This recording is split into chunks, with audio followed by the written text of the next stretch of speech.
So we've been in this section in the Gospel of Mark, and it's really chapters 8, 9, and 10.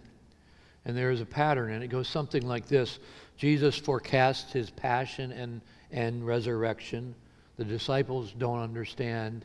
And then Jesus gives the disciples some further instruction. And we've heard that pattern in our reading today, and it was predictable if you go back and read these 3 chapters. So as I sat with the text, the notion of greatness started to emerge.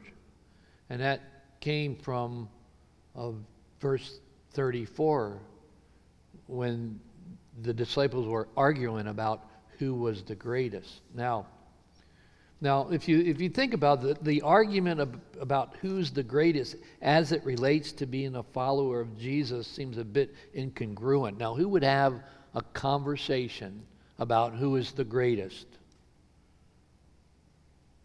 Or perhaps another way, why would you have that argument?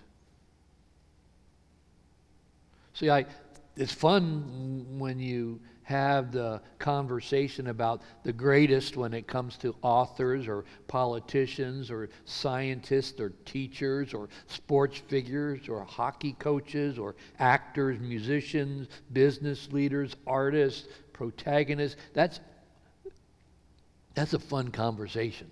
Who's the greatest?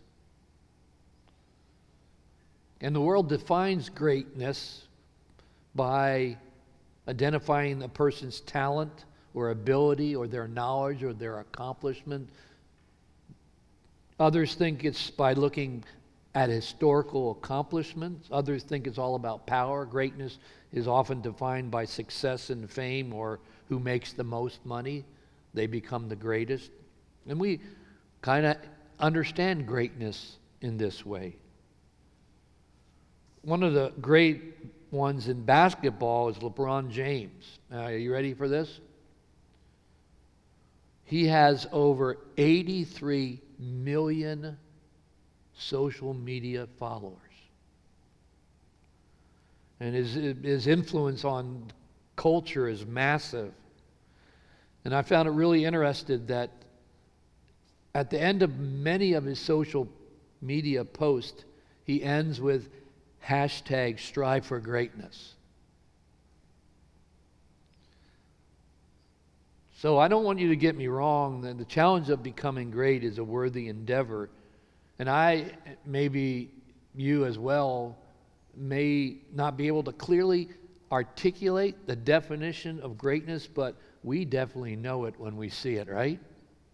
We know the great ones when we see it. So it's all about greatness this morning. But I want to ask it this way. What does greatness look like to God?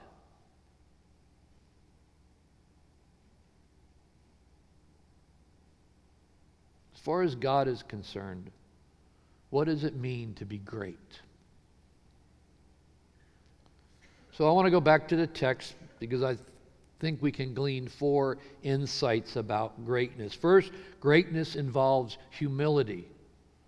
Whoever wants to be first must be last and servant of all. And it's in this notion of servant that humility appears. And the Greek word for servant is doulos. And when Jesus uses it as a metaphor, it means one who gives himself or herself up to another and advances the mission of Christ among all. So you can't be a servant unless you have humility. It forces you, this being humble forces you to remain self-aware, fresh and authentic, forces you to remain present, even while envisioning a big, audacious future. Humility offers perspective, and it makes us simply grateful for our families and our friends and for community. Humility is derived from the same Latin word as humus, which means the soil. So humble people are grounded people, profoundly earthed.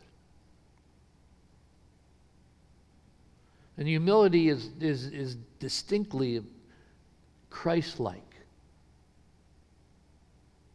And it's in throughout the New Testament.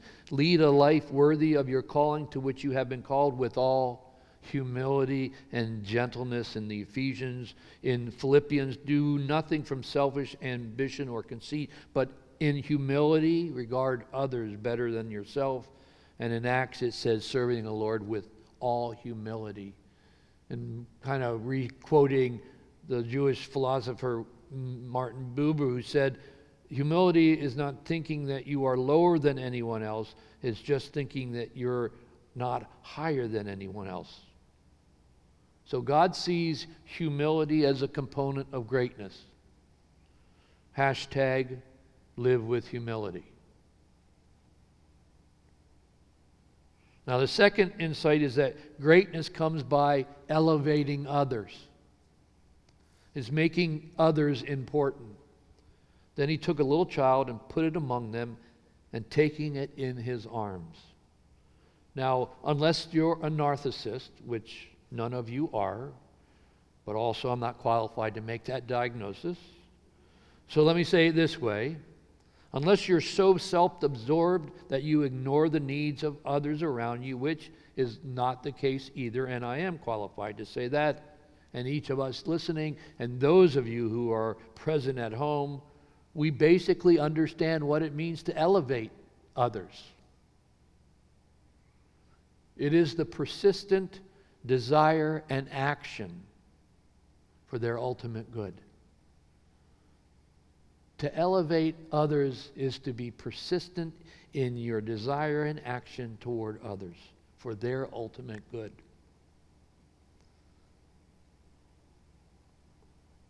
Are we not created to make other people's lives better?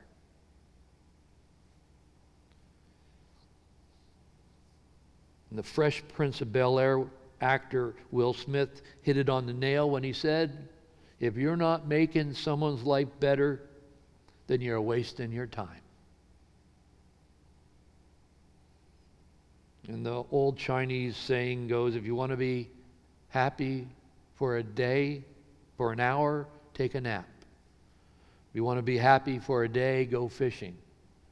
If you want to be happy for a year, inherit a fortune.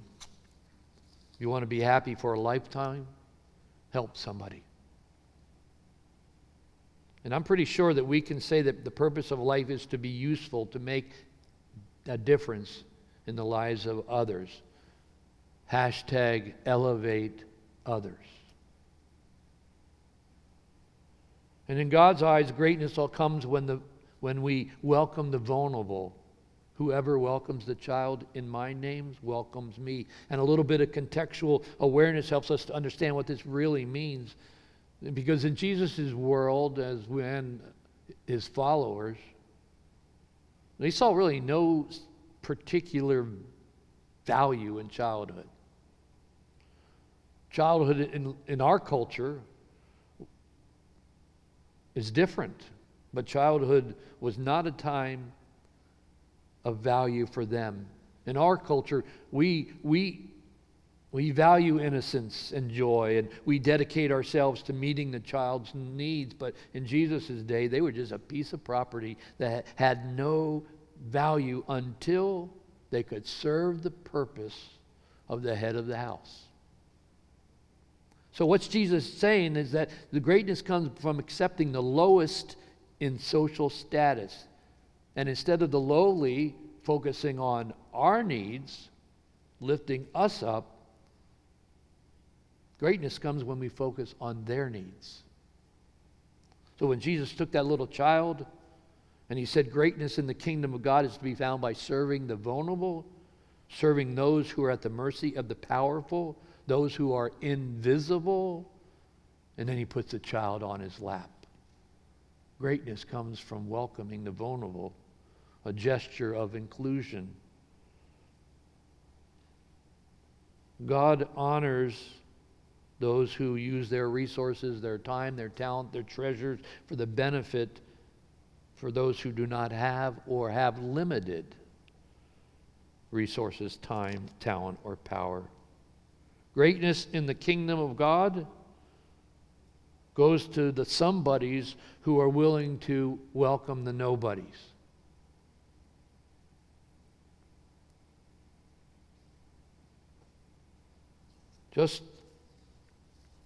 Jesus just wants his disciples to know that if they're going to talk about greatness, they need to know the standard in which greatness is to be measured.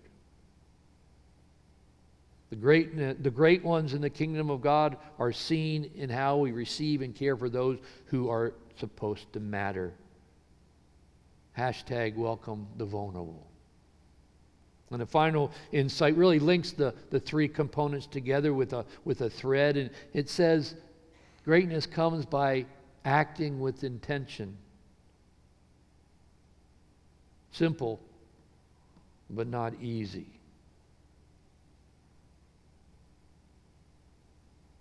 Simple to understand, but not easy to embody.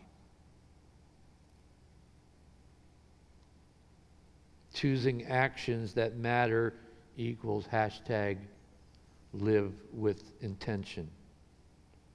So, here it is. Live with humility, elevate others, welcome the vulnerable, and act with intention is hashtag greatness in God's eyes.